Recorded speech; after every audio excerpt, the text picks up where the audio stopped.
Untuk mengetahui kondisi terkini setelah eksekusi mati 8 terpidana kasus narkoba, kita bergabung dengan reporter Riyad Nur Hidayat dan juru kamera Budi Manurung langsung dari Pelabuhan Wijayapura, Cilacap, Jawa Tengah. Ya Riyad, bagaimana adakah pernyataan resmi dari Jaksa Agung terkait pelaksanaan eksekusi mati dini hari tadi?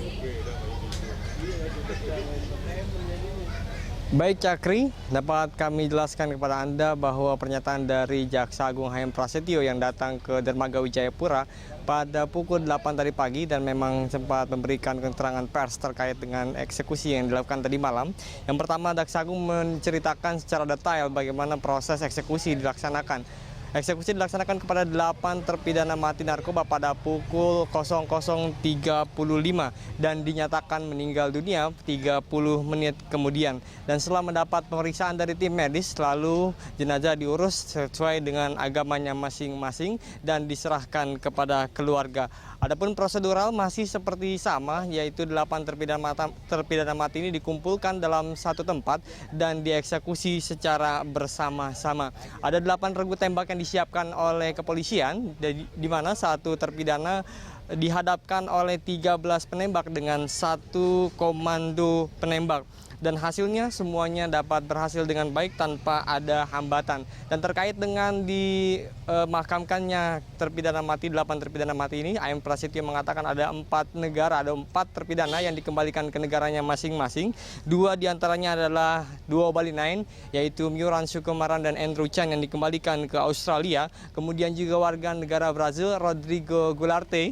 Dan yang terakhir adalah dari warga negara Nigeria, Sylvester. Dan adapun yang dimakamkan selain dikembalikan ke negaranya masing-masing adalah Zainal Abidin dan juga Okwudili yang dimakamkan di Cilacap. Kemudian Rahim Abgaji Salami, warga negara Nigeria yang dimakamkan di Madiun, dan Martin Anderson yang dimakamkan di Bekasi tempat istrinya berada. Dan itu semua sesuai dengan permintaan dari 8 terpidana mati. Cakri. Hari ini yang dieksekusi mati hanya 8 orang tanpa Mary Jane Veloso. Ada tanggapan dari Jaksa Agung terkait hal tersebut? Ya baik Cakri, betul sekali. Memang tadi Jaksa Agung menceritakan secara detail bagaimana akhirnya Mary Jane dibatalkan atau dicoret dari salah satu terpidana mati pada tadi malam. Yang pertama, Mary Jane diputuskan untuk tidak dieksekusi beberapa saat saja sebelum 9 terpidana mati ini dipindahkan dari ruang isolasi menuju lapangan penembakan. Dan ini terkait dengan novum baru, di mana ada seseorang yang bernama Christina yang mengaku sebagai yang menyalurkan Mary Jane yang tadinya berencana bekerja di Malaysia, dan dia menyerahkan diri kepada kepolisian. Dan dari pemerintah Filipina meyakini bahwa Mary Jane bukan sebagai sindikat narkoba internasional, bahkan Mary Jane adalah korban human trafficking. Oleh karena itu, pemerintah Filipina meminta dengan resmi kepada Presiden Joko Widodo untuk menghormati proses hukum yang sedang dilakukan oleh pemerintah Filipina terkait dengan human trafficking atau terkait dengan Mary Jane yang menjadi korban human trafficking. Namun Jaksa Agung menegaskan bahwa apa yang dialami oleh Mary Jane ini hanya penundaan saja dan tidak dibatalkan. Namun Jaksa Agung mempersilahkan kepada kuasa hukum Mary Jane untuk mengajukan peninjauan kembali apabila novum ini bisa dijadikan barang bukti yang begitu kuat. Dan berikut kita dengarkan pernyataan langsung dari Jaksa Agung HM Prasetyo. Satu hal yang ingin saya informasikan bahwa awalnya kita akan mengeksekusi 9 terpidana mati kasus narkoba.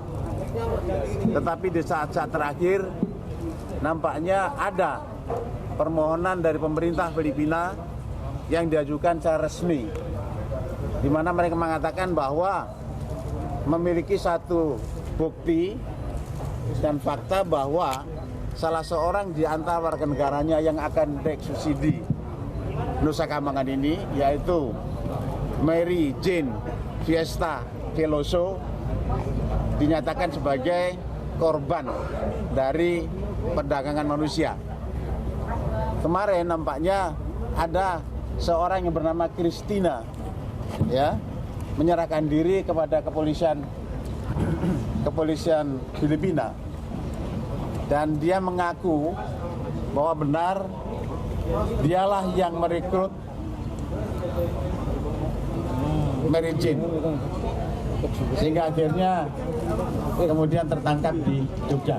Baik, Cakri dari Jaksa Agung juga menegaskan bahwa apabila negara Filipina membutuhkan testimoni atau kesaksian, maksud saya dari Mary Jane, maka pemerintah Filipina harus proaktif datang ke Indonesia untuk meminta keterangan dari Mary Jane. Cakri. Ya, baik. Terima kasih Riyad untuk laporan Anda. Pemirsa, reporter Riyad Nur Hidayat dan juru kamera Budi Manurung melaporkan langsung dari Pelabuhan Wijayapura, Cilacap, Jawa Tengah.